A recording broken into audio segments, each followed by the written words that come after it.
오늘 은혜 받으실 하나님의 말씀은 마태복음 21장 1절에서 11절에 있는 말씀입니다. 우리 같이 한 목소리로 봉독하겠습니다. 그들이 예루살렘에 가까이 가서 감난산 벳박에 이르렀을 때에 예수께서 두 제자를 보내시며 이르시되 너희는 맞은편 마을로 가라. 그리하면 곧 매인 나귀와 나귀 새끼가 함께 있는 것을 보리니 풀어 내게로 끌고 오라. 만일 누가 무슨 말을 하거든 주가 쓰시겠다 하라. 그리하면 즉시 보내리라 하시니 이는 선지자를 통하여 하신 말씀을 이루려 하심이라. 일러스되 시온 딸에게 이르기를 내 왕이 내게 임하나니 그는 겸손하여 나귀 곧 멍에 매는 짐승의 새끼를 탔도다 하라 하였느니라. 제자들이 가서 예수께서 명하신 대로 하여 나귀와 나귀 새끼를 끌고 와서 자기들의 겉옷을 그 위에 얹음에 예수께서 그 위에 타시니 무리의 대다수는 그들의 겉옷을 길에 펴고 다른 이들은 나뭇가지를 베어 길에 펴고 앞에서 가고 뒤에서 따르는 무리가 소리 높여 이르되 호산나 다윗의 자손이여 찬송하리로다. 주의 이름으로 오시는 이여 가장 높은 곳에서 호산나 하더라. 예수께서 예루살렘에 들어가시니 온 성이 소동하여 이르되 이는 누구냐 하거늘 무리가 이르되 갈릴리 나사렛에서 나온 선지자 예수라 하니라. 아멘. 할렐루야.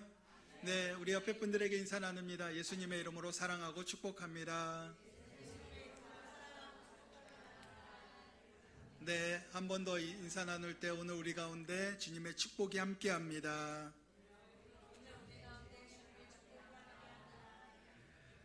네, 오늘은 종려주일입니다.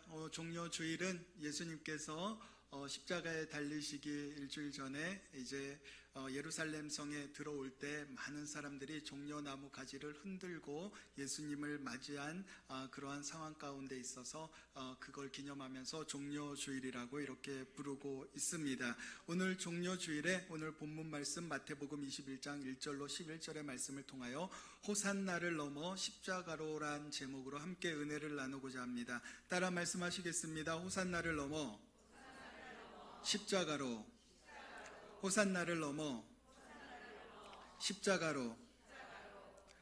오늘 본문 말씀에 보면은 예수님께서 이제 예루살렘 성에 입성할 때 많은 사람들이 나와서 굉장히 큰 환영식을 하고 있습니다. 많은 사람들이 종려나무가지를 흔들면서 호산나 호산나 이렇게 외치면서 예수님을 맞이하고 있었습니다. 그런데 우리는 여기서 한 가지를 생각해 볼 필요가 있습니다. 예수님께서 예루살렘에 들어가실 때 그 길의 끝에는 왕자의 삶이 아니라 그의 삶은 십자가의 삶이 있었다라는 것입니다. 사람들은 영광을 기대했지만 예수님은 고난의 길로 들어가신 것입니다.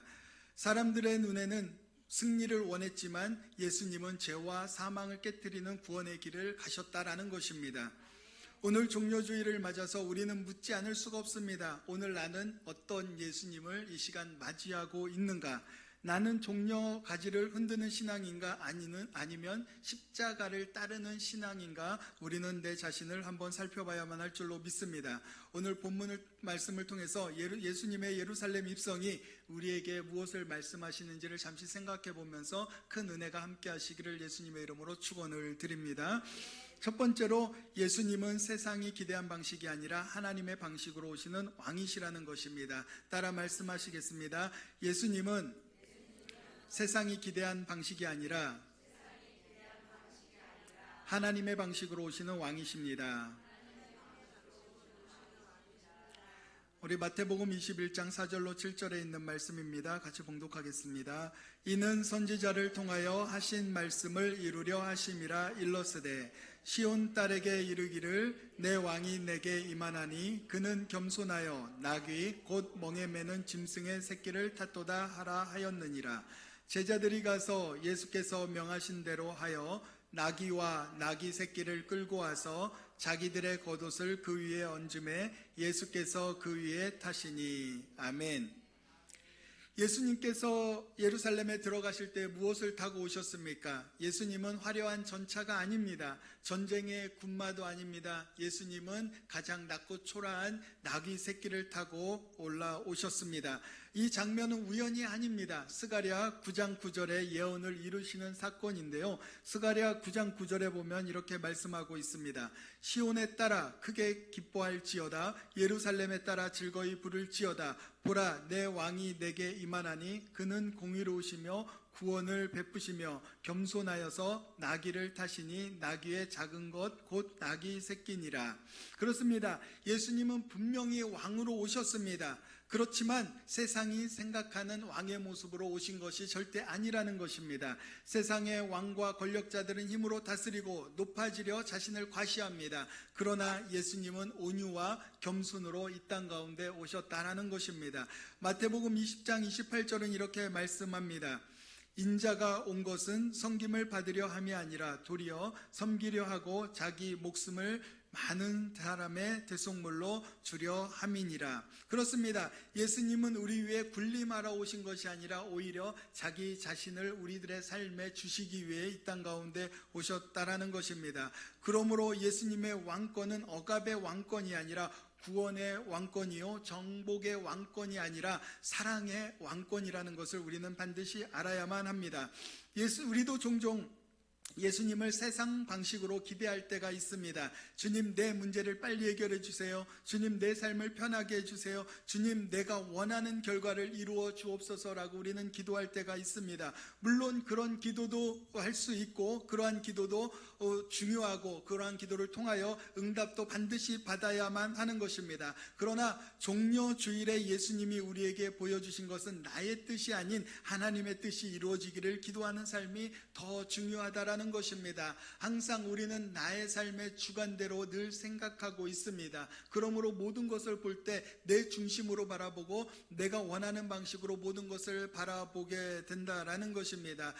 저도 그 여의도 순복음교회 이렇게 사역하고 있을 때 성도들이 굉장히 많이 교구실로 이렇게 찾아옵니다. 그래서 교구실 앞에 복도에 가보면 우리 성도님들께서도 경험하신 분들이 있으실 텐데 너무 많은 사람들이 오고 가다 보니까 어떤 때는 발 디딜 틈이 없을 때 저희들이 나가서 이렇게 때로는 지나가고 성도님들을 맞이할 때가 있습니다. 그때 성도님들이 이렇게 오시면서 환하게 밝은 모습으로 이렇게 다가오시면서 목사님 하면서 이렇게 인사하고 올 때가 있습니다. 그때 저는 이제 그 성도님들을 향해서 나는 모르는데 저분은 나를 아시는구나 해서 네 어서 오세요 하면 그분은 제 옆을 그냥 자연스럽게 쓱 지나가고 저는 혼자 멋쩍을 때가 이렇게 가끔가다 있을 때 우리는 항상 내 방식대로만 생각한다라는 것입니다. 내 중심으로 내가 원하는 대로 우리는 생각하고 있는 것이 문제라는 것입니다. 혹여나 우리가 신앙생활 하면서 내 맘대로 되지 않아서 내 뜻대로 되지 않아서 시험에 들거나 또한 내 마음에 상심할 때가 있습니까? 그러면 내 삶이 내 중심으로 살아가고 있구나라는 것을 우리는 바라봐야만 할 줄로 믿습니다. 내 중심이 아니라 오직 예수 그리스도의 중심으로 바라보면 우리들의 삶 가운데는 문제될 것이 없고 오직 하나님의 뜻만이 이루어지기를 소망합니다라는 고백이 이루어질 수 있다라는 것입니다. 왜냐하면 우리를 향한 하나님의 뜻이 가장 좋은 응답이기 때문입니다. 요셉의 삶을 한번 보십시오. 그는 애굽의 노예로 잡혀와 억울한 감옥살이를 하게 되었습니다. 그 노예로 끌려온 것도 억울한데 그곳에서 누명을 쓰고 감옥에 갇히게 된 것입니다. 그리고 자신이 보기에 좋은 기회가 왔다라고 생각했습니다. 떡 맡은 관원장과 술 맡은 관원장이 들어와서 그들이 꿈을 꾸었을 때 그들의 꿈을 해석해 주면서 그는 이렇게 이야기합니다. 창세기 40장 14절로 23절입니다. 당신이 잘 되거든 나를 생각하고 내게 은혜를 베풀어서 내 사정을 바로에게 아뢰어 이 집에서 나를 건져 주소서. 술 맡은 관원장이 요셉을 기억하지 못하고 그를 잊었더라. 요셉은 생각했습니다. 자신이 꿈을 해몽해주고 그대로 되어졌을 때 바로 왕에게 이야기해서 내가 이렇게 억울한 삶을 살고 있으니까 내 삶을 여기에서 건져내어 달라고 이렇게 이야기했을 때 술 맡은 관원장이 내가 그대로 그렇게 고하여서 너의 삶의 억울함을 풀어주겠다 이렇게 이야기하고 떠나갔습니다. 그리고 그는 기다렸지만 오늘 본문 말씀처럼 술 맡은 관원장은 요셉을 전혀 기억하지 못하고 있었다라는 것입니다. 요셉의 생각과는 완전히 다른 그러한 삶의 환경이 펼쳐지게 되었습니다. 그렇지만 하나님의 뜻은 반드시 그의 삶에 있었다라는 것입니다. 그의 삶에 그의 때가 아니라 하나님의 때가 있었기 때문입니다. 하나님의 때 하나님께서 그를 높여주셨습니다. 창세기 41장 40절로 41절에 보면 너는 내 집을 다스리라 내 백성인 다 내 명령에 복종하리니 내가 너보다 높은 것은 내 왕자뿐이니라. 바로가 또 요셉에게 이르되 내가 너를 애굽 온 땅의 총리가 되게 하노라 하고 이렇게 말씀하고 있습니다. 그렇습니다. 요셉이 술 맡던 관원장을 통하여서 감옥에 나왔으면 그는 다시 노예의 삶이나 아니면 그냥 떠돌이 인생으로 살아가고 아버지의 곁으로 돌아가는 인생밖에 안 되었을 것입니다. 그러나 하나님의 계획은 더 높고 더 크게 있었다라는 것입니다. 그의 인생을 완전하게 바꾸기를 원하셨습니다. 그를 통하여 이스라엘의 구원의 사역을 이루기를 원하셨다라는 것입니다. 그래서 가장 좋은 때 하나님의 때에 그의 응답을 미루어 두신 것입니다. 그리고 때가 되었을 때 바로에게 꿈이 임하게 되었고 그 꿈을 해석하게 되었고 그 꿈을 통하여서 그는 애굽의 총리 대신이 될 수가 있었다라는 것입니다. 우리는 잊지 말아야만 합니다. 예수님은 내 욕망의 도구가 아니라 내 중심에 앉아 계셔야 할 주님이라는 것입니다. 예수님은 내 뜻을 이루시는 분이 아니시라 하나님의 뜻을 이루시는 분이시라는 것을 알아야만 할 줄로 믿습니다. 예수님께서 내 삶에 들어오시면 단지 문제 하나 해결해 주시는 분이 아니시라 내 삶의 방향 자체를 바꾸시는 그 하나님이 되어주실 수 있다는 것입니다. 그러므로 저와 여러분들이 살아가는 우리들의 삶에 작은 것에 연연하며 살아가는 것이 아니라 정말 하나님 내 삶에 임하여 주옵소서, 우리의 가정에 임하여 주옵소서, 우리의 자녀에게 임하여 주옵소서, 우리의 환경 가운데 임하여 주옵소서. 우리는 이렇게 기도하며 나아가야만 할 줄로 믿습니다. 예수님이 모신 그곳에 기적이 일어납니다. 예수님을 모신 그 자리 가운데 축복의 역사가 나타납니다. 그러므로 예수님이 우리 가운데 함께함으로 말미암아 참된 주님 안에서의 놀라운 은혜의 삶을 살아가는 믿음의 삶이 되시기를 예수님의 이름으로 축원을 드립니다. 두 번째로 호산나의 외침은 감정의 열광이 아니라 구원의 갈망이어야 한다라는 것입니다. 따라 말씀하시겠습니다. 호산나의 외침은 감정의 열광이 아니라 구원의 갈망이어야 합니다. 마태복음 21장 8절로 9절의 말씀입니다. 우리 같이 봉독하겠습니다. 무리의 대다수는 그들의 겉옷을 길에 펴고 다른 이들은 나뭇가지를 베어 길에 펴고 앞에서 가고 뒤에서 따르는 무리가 소리 높여 이르되 호산나 다윗의 자손이여 찬송하리로다. 주의 이름으로 오시는 이여 가장 높은 곳에서 호산나 하더라. 아멘.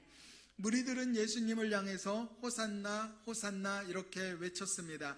이 말은 히브리어로 이제 구원하소서, 우리를 구원하소서, 지금 속히 우리를 구원하여 주옵소서라는 의미가 있습니다. 호산나는 단순한 환호성이 아닙니다. 간절한 구원을 외치는 부르짖음이라는 것입니다. 그런데 문제는 많은 사람들이 이 구원의 의미를 자기 방식으로 이해했다라는 것입니다. 이스라엘 백성들은 그 로마의 압제 가운데 예수님께서 입성하시면 이제 그 로마 군인들을 다 물리치고 내어 쫓고 이제 이스라엘을 회복하시겠다라고 생각을 했습니다. 그래서 예수님께서 예루살렘 성에 들어오실 때 이제 그를 왕으로 모시면서 호산나 호산나, 지금 속히 저 로마 백성들, 로마 군인들을 다 내어 쫓고 이제 이스라엘을 회복시켜 주옵소서 이렇게 외쳐대고 있었다라는 것입니다. 그들은 정치적 해방을 원했습니다. 그러나 눈앞의 현실은 그렇지 않았다라는 것입니다. 예수님을 환영했지만 그들이 원한 예수님과 하나님이 보내신 예수님 사이에는 차이가 있었기 때문입니다. 그들은 현재의 상황을 보았지만 하나님은 영원을 보았다라는 것입니다. 우리는 항상 현재의 그 상황만을 바라봅니다. 지금의 상황만을 바라봅니다. 그러나 하나님은 영원을 보고 계신다라는 것입니다. 우리의 삶이 영원히 잘 되기를 원하고 계신다라는 것입니다. 그러나 우리는 지금만 잘 되고 지금만 번영하고 지금만 무엇인가에 해결되기를 원하고 있기 때문에 그 문제가 해결되지만 그 삶에서 늘 갈망이 있고 늘 허망함이 있을 수밖에 없다라는 것입니다. 그러므로 우리의 삶은 늘 하나님의 은혜 가운데 머물러야만 하는 것입니다. 요한복음 3장 16절은 이렇게 말씀하고 있습니다. 우리 고백하겠습니다. 하나님이 세상을 이처럼 사랑하사 독생자를 주셨으니 이는 그를 믿는 자마다 멸망하지 않고 영생을 얻게 하려 하심이라. 아멘. 그렇습니다. 하나님은 우리의 삶을 멸망하지 않고 영생을 얻게 하는 삶을 허락하기 위해서 이 땅 가운데 오셨다라는 것입니다. 오늘 우리에게 매우 중요합니다. 우리도 주님께 나올 때 주님 나를 구원해 주십시오라고 이렇게 고백하며 나옵니다. 그런데 그 구원이 단지 우리들의 작은 형편만 해결되기를 원하고 있고 내 사정이 편해지고 내 뜻이 빨리 이루어지는 것에만 머물러 있다면 우리는 본문의 무리들과 크게 다를 바가 없다라는 것입니다. 예수님이 주시는 구원은 더 깊고 더 본질적이며 더 영원한 것이기 때문입니다. 예수님은 그저 질병과 가난만 해결해 주러 오신 분이 아니라 완전한 저주와 죄에서 해결해 주시기 위해서 이 땅 가운데 오셨다라는 것입니다. 눈물만 닦아주러 오신 분이 아니라 세상이 줄 수 없는 평안과 영혼을 살리러 이 땅 가운데 오셨습니다. 삶의 환경만 바꾸러 오신 것이 아니라 세상을 이겨 승리함으로 존재를 새롭게 하기 위해서 이 땅 가운데 오신 것입니다. 그렇습니다. 예수님은 우리가 이 땅을 살아가는 동안에 영혼이 잘된 같이 범사가 잘되고 강건하며 생명을 얻되 더욱더 풍성히 얻기를 우리들의 삶 가운데 원하고 계신다라는 것입니다. 사랑하는 성도 여러분, 우리 삶에서 예배 가운데 감정은 뜨거워지고 입술의 찬양은 크게 울리며 열광적인 분위기로 나아가지만 왜 예배의 자리를 떠나면 그 열광이 사라지고 때론 공허함이 밀려오는 이유가 무엇입니까? 그 이유는 진정한 구원의 갈망이 아닌 감정적인 열망으로 우리가 하나님 앞에 나오고 있기 때문입니다. 그 감정적인 열망은 이 자리보다도 세상 가운데 더 많이 있다라는 것입니다. 세상은 감정을 통하여 우리의 삶 가운데 여러 가지 모양으로 나타내지만 하나님은 우리들의 삶 가운데 구원의 역사로 나타나게 된다라는 것입니다. 가끔 그 콘서트라든지 이러한 그 TV에서 이제 그 가요 프로그램을 이렇게 보게 되면은 그곳에서 그 가요를 부르면서 그 콘서트장에서 열광하면서 눈물을 오빠 외치면서 눈물을 흘리는 그 장면을 바라보게 됩니다. 그 장면을 바라보면서 그것을 향해서 열망을 펼칠 게 아니라 우리는 정말 예수님을 향해서 눈물을 흘리고 감사의 구원의 눈물을 흘려야만 할 줄로 믿습니다.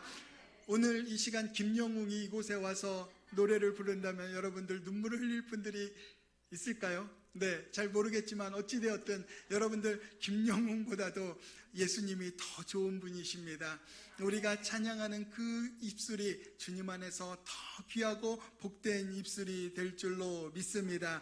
그러므로 참된 신앙은 단지 순간의 열광이 아니라 구원의 본질을 붙드는 믿음이 되어야만 할 줄로 믿습니다. 그러므로 우리가 예수님을 위해서라면 태평양을 넘어 대서양을 넘어서라도 우리가 힘차게 달려가야만 할 줄로 믿습니다. 서울, 대전, 대구, 부산을 찍고서라도 우리가 예수님이 계신 곳이라면 우리는 달려 나아가야만 할 줄로 믿습니다. 주님의 말씀이 우리들의 삶에 있는 곳이라면 우리는 감사함으로 기쁨으로 나아가야만 할 줄로 믿습니다. 오늘 종려주일에 우리 모두의 호산나가 분위기의 언어가 아니라 심령 깊은 곳에서부터 울려 나오는 진정한 호산나의 외침, 회개의 언어, 구원의 언어, 믿음의 언어가 되시기를 예수님의 이름으로 축원을 드립니다. 마지막 세 번째로는 종려주일은 환영의 날이지만 동시에 십자가를 결단하는 날이라는 것입니다. 따라 고백하겠습니다. 종려주일은 환영의 날이지만 동시에 십자가를 결단하는 날입니다. 마태복음 21장 10절로 11절의 말씀입니다. 우리 고백하겠습니다. 예수께서 예루살렘에 들어가시니 온 성이 소동하여 이르되 이는 누구냐 하거늘 무리가 이르되 갈릴리 나사렛에서 나온 선지자 예수라 하니라. 아멘. 예수님의 예루살렘 입성 가운데 온 성이 떠들썩하도록 많은 사람들이 호산나를 외치고 있습니다. 그리고 그 소리를 들은 많은 사람들이 도대체 무슨 일이냐? 도대체 저 사람이 누구냐? 왜 온 성이 이렇게까지 흔들릴 정도로 소동하는지 궁금해하고 있었습니다.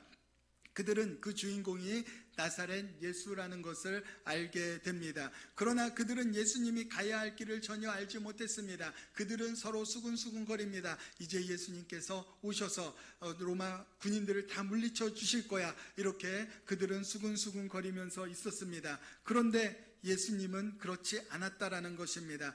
물론 예수님의 입성은 예루살렘의 입성은 영광스러운 순간처럼 보여집니다. 그러나 예수님은 그 환호에 취하지 않으셨다라는 겁니다. 왜냐하면 예수님은 그 길의 끝을 아셨기 때문입니다. 예루살렘 입성은 겟세마네로 이어지고 그 길은 재판정으로 이어졌으며 그 끝은 골고다로 이어졌다라는 겁니다. 사람들은 종려가지를 흔들었지만 예수님은 십자가를 지실 준비를 하고 계셨습니다. 사람들은 왕의 입성을 보았지만 예수님은 어린 양의 희생을 생각하고 계셨다라는 것입니다.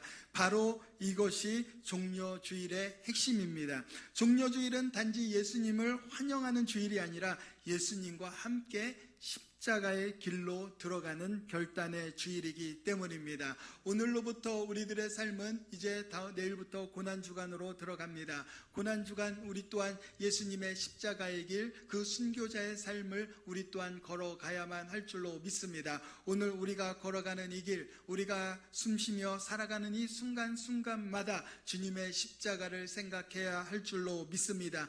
왜 예수님께서 이 땅 가운데 오셨는지, 왜 예수님께서 십자가를 지셨는지, 누구를 위해서 십자가를 지셨는지, 온 인류를 위해서 십자가를 지셨지만 지금 이 순간 우리 모두 나를 위해서 예수님께서 십자가를 지셨다라는 것입니다. 오늘날 많은 사람들은 종려를 좋아합니다. 그러나 십자가는 싫어하고 있다는 것입니다. 환영은 좋아하지만 헌신은 부담스러워합니다. 은혜는 원하지만 순종은 미루려 합니다. 주님의 위로는 원하지만 주님의 통치는 거절하려 한다는 것입니다. 많은 사람들이 교회도 골라서 가고 있다는 것입니다. 예수님의 그 헌신과 희생은 다 잃어버리고 편하고 좋고 화려한 곳을 찾아가는 사람들이 많이 있다는 것입니다. 저희 교회도 가끔 전화가 올 때가 있는데 어떤 분들이 물어봅니다. 목사님, 그 교회에 부교역자 많이 있습니까? 라고 물어보는 사람들이 있습니다. 또 어떤 분들은 전화해서 물어봅니다. 그 교회는 상가 건물입니까? 아니면 자체 건물입니까? 그 교회 성도가 몇 명이 있습니까? 이런 것부터 물어봅니다.